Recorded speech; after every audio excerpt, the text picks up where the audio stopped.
ஆச்சி பாதாம் ட்ரிங்க். ஆச்சி பாதாம் ட்ரிங்க் ஒன்னு வாங்கினா ஒன்னு ஃப்ரீ. தமிழகத்தில் நடைபெறும் முக்கிய நிகழ்வுகளினுடைய சாரத்தை பதிவு செய்வதற்காகவும் இன்று நம்முடைய இணைந்திருக்கிறார் நமது செய்தியாளர் சாமுவேல் எபினேசர். அவரிடம் பேசலாம். சாமுவேல், சென்னையில் உள்ள மெட்ரோ லாரி உரிமையாளர்கள் போராட்டத்தில் ஈடுபட்டுள்ளதாக தகவல்கள் கிடைத்திருக்கின்றன. ஆக இந்த மெட்ரோ லாரி உரிமையாளர்கள் போராட்டத்திற்கான காரணம் என்ன?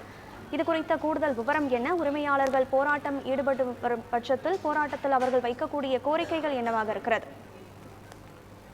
கனகதாரா, குறிப்பாக சென்னையில் மெட்ரோ குடிநீர் சேவையானது மெட்ரோ அதாவது டேங்கர் லாரிகள் மூலமாக சென்னையில் சுமார் 450க்கு மேற்பட்ட இந்த லாரிகள் மூலமாக சென்னையில் உள்ள மக்களுக்கு இந்த குடிநீரானது விநியோகப்பட்டு வருகிறது. குறிப்பாக கடந்த 2024 பிப்ரவரி மாதமே இந்த ஒப்பந்தமானது நிறைவடைந்து உள்ளதாக கூறப்படுகிறது. இதனிடையில் இந்த ஒப்பந்தத்தை புதுப்பித்து தர வேண்டும் என மெட்ரோ லாரி உரிமையாளர்கள் அதாவது தொடர்ந்து அரசை கோரிக்கை வைத்து வருகின்றனர். ஆனால் இதுவரை அந்த ஒப்பந்தமானது புதுப்பிக்கப்படாததால் நாளை முதல் இந்த வேலை நிறுத்தமானது செய்யப்படுவதாக இந்த மெட்ரோ குடிநீர் லாரி உரிமையாளர்கள் தகவல் தெரிவித்திருக்கின்றனர். குறிப்பாக சிந்தாரிப்பேட்டையில் இருக்கக்கூடிய இந்த அதாவது மெட்ரோ குடிநீர் மற்றும் கழிவுநீர் அகற்றும் வாரியத்தில் தொடர்பு கொள்ள முயன்றபோது அதிகாரிகள் அங்கே இல்லை என்றும் அவர்கள் குற்றச்சாட்டானது வைத்திருக்கின்றனர். இது தொடர்பாக பேச்சுவார்த்தை நடத்த அதிகாரிகள் முன்வர வேண்டும் என்றும், இது பேச்சுவார்த்தை நடத்தி இது இறுதிக்கட்டம் செய்தால்தான் தங்கள் பணியை தொடர்வதாக மெட்ரோ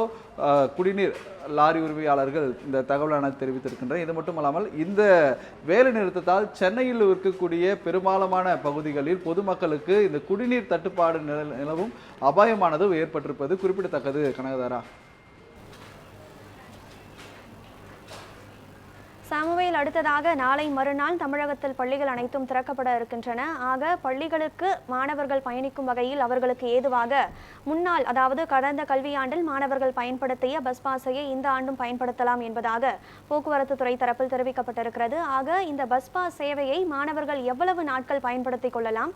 அப்படி இருக்கும் பட்சத்தில் இந்த இலவச பஸ் பாஸ் கடந்த கல்வியாண்டில் பெறாத மாணவர்களுக்கு ஏதேனும் பிரத்யேக சேவை, பிரத்யேக வசதி செய்யப்பட்டிருக்கிறதா? கண்டிப்பாக கனகதாரா, இதாவது நடப்பு ஆண்டு கல்வியாண்டில் மாணவர்களுடைய அதாவது பேருந்து பயணமானது துவங்கப்பட இருக்கிறது. குறிப்பாக வருகின்ற 2ஆம் தேதி பள்ளிகள் அனைத்தும் திறக்கப்பட இருக்கக்கூடிய இந்த நிலையில் அரசு பள்ளி மற்றும் தனியார் பள்ளியில் படிக்கக்கூடிய மாணவர்களுக்கு அரசு சார்பாக இலவச பயண அடையாள அட்டையானது வழங்கப்பட்டிருக்கிறது.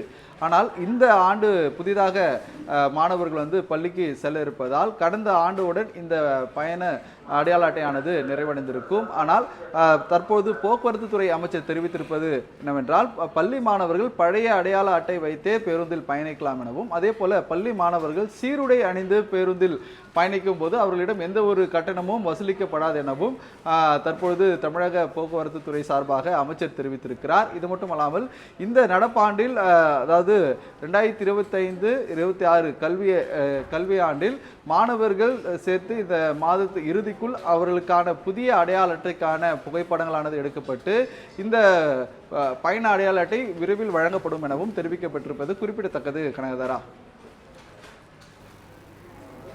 லாரி உரிமையாளர்களினுடைய போராட்டம் தொடர்ந்து ஜூன் 2ஆம் தேதி பள்ளிகள் திறப்பிற்கு மாணவர்களுக்கு வழங்கப்பட்டிருக்கும் கடந்த கல்வியாண்டில் அவர்களுக்கு வழங்கப்பட்ட பஸ் பாஸையை பயன்படுத்திக் கொள்ளலாம் என்பது குறித்த தகவல் வரை முக்கியமான நிகழ்வுகளை பதிவு செய்தமைக்கு நன்றி சாமுவேல்.